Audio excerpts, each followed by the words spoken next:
Hi, I'm Crystal Daurio, and I am the admissions coordinator here at Daughters of Sarah, and I'm going to walk you through the admission paperwork for short-term rehab today.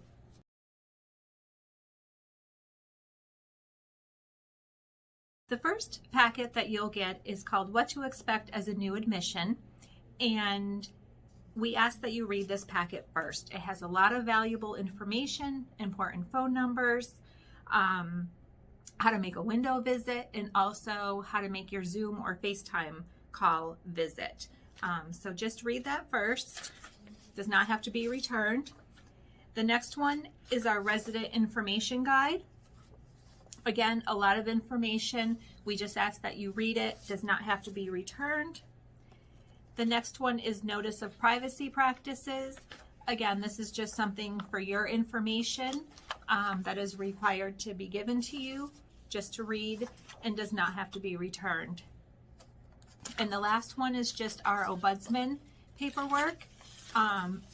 This one as well is just for your information. We just ask that you read it and keep that as well.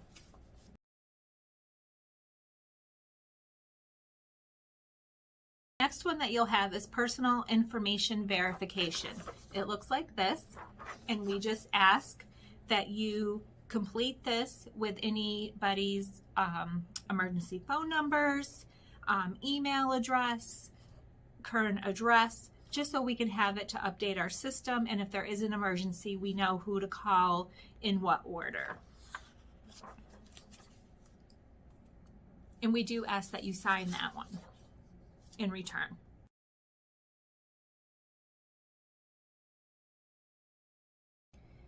The next one that we ask you to return is authorization for release of medical information.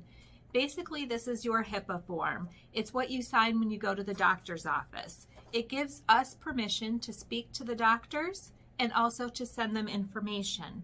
This information may be sent after you discharge as well, because the primary doctor does like to know what happened while they were in rehab. So this form does give us that permission. We ask that you complete it and return this one as well.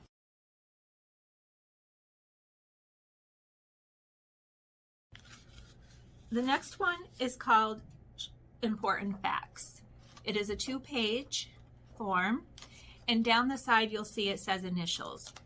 We just ask that you read each one, an initial next to it, that you understand the information that was given. I just want to point out just a couple of things. One says security cameras.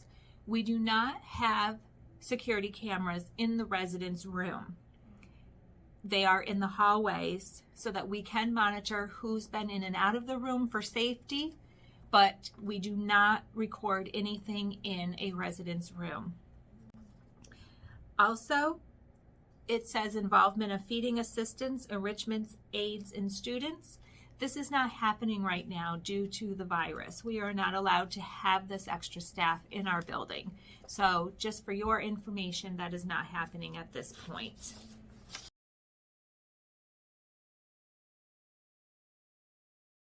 The next form that you have is permission for payments, authorization, and releases. This gives us permission to bill the insurance. So you definitely want to sign this. This is also similar to a form that you would sign at your doctor's office, just giving us permission to do the billing for you.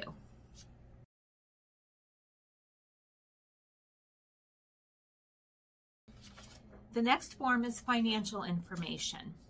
We do ask that you complete this to the best of your ability and return it to us, simply for the fact of future planning. If somebody does come in for rehab and they are not able to go back to their assisted living or back to their home, it gives us the information to help with that future planning. If you're going to need Medicaid, or if they would become private pay or have to use their long-term care insurance.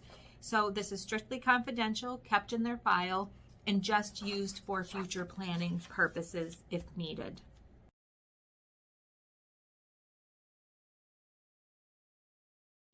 The next one is insurance verification.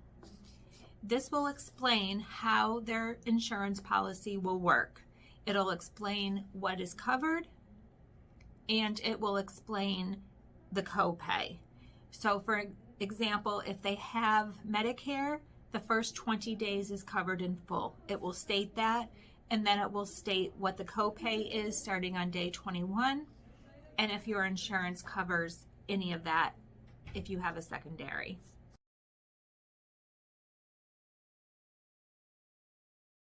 The next one is miscellaneous authorizations. We just ask that you give us permission to take a photograph to use in any of our brochures. So if a photograph was taken of them during, let's say, an activity or during therapy, you're giving us permission to use that photo either in a brochure, maybe in a flyer, on the internet. So that gives us that permission.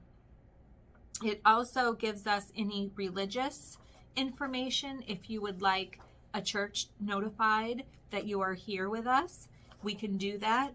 But please note that we are not allowed to have those visitors in the building. They can schedule a window visit, but they are not coming into the building.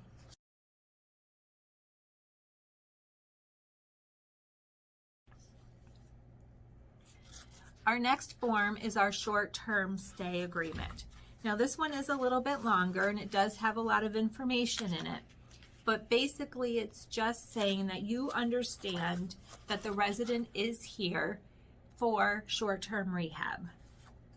And by completing this form does not make you financially responsible for any bills out of your own money.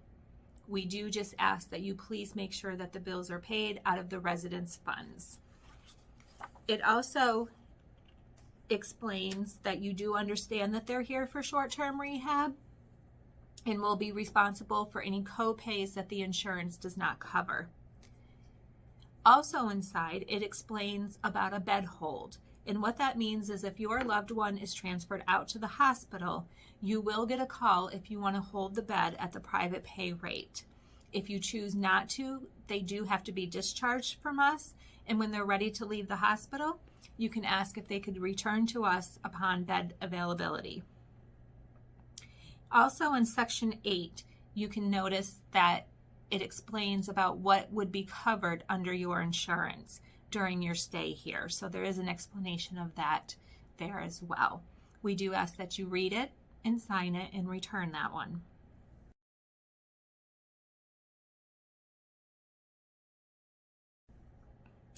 The next one says Referral Source Questionnaire. This is optional. This just gives us an idea of how you learned about Daughters of Sarah.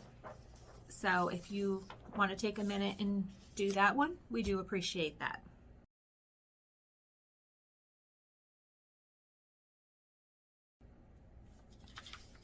The very last form is a checklist for short-term stay.